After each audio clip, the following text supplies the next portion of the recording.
Maithili express की शानदार प्रस्तुति।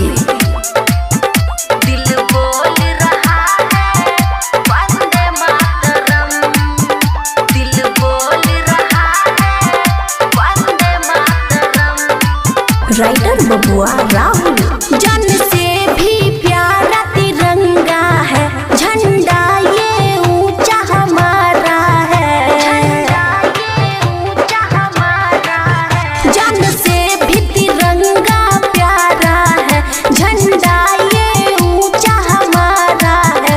झुकने ना देंगे तिरंगा हम, हो दिल बोल रहा है वंदे मातरम, दिल बोल रहा है वंदे मातरम। वंदे मातरम वंदे मातरम वंदे मातरम। डीजे सुमित सतीश रईमा। झंडा ये ऊंचा हमारा है।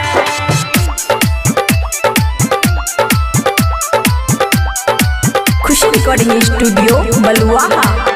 धन्य है जवानी जो वतन के काम आती है, जो वतन के काम आती है। एक पल रुला के हमें खुशियाँ दे के जाती है, खुशियाँ दे के जाती है।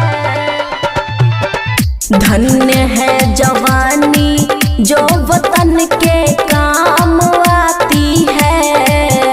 एक पल रुला के हमें खुशियाँ दे के जाती है। भले सर मेरा कट जाएगा लेकिन झुकना ये पाएगा, ना जाती है ना कोई धर्म, हो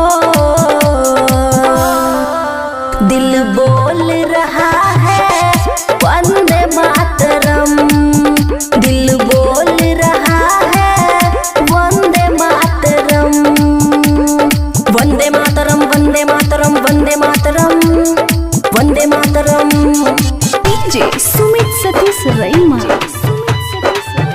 दिल बोल रहा है वंदे मातरम। खुशी रिकॉर्डिंग स्टूडियो बलुआहा।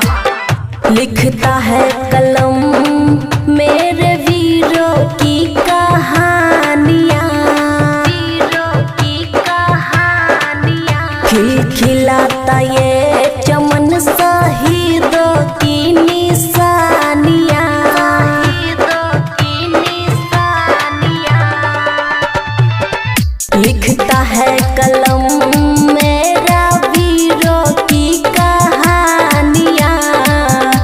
खिलखिलाता ये चमन शहीदों की निशानियाँ। बबुआ राहुल संग मन जी खाके कहता है कसम जी, आँख हो जाए भले ही नम, हो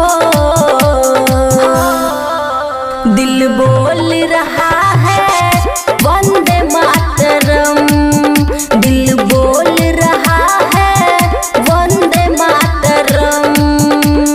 वंदे मातरम वंदे मातरम वंदे मातरम वंदे मातरम।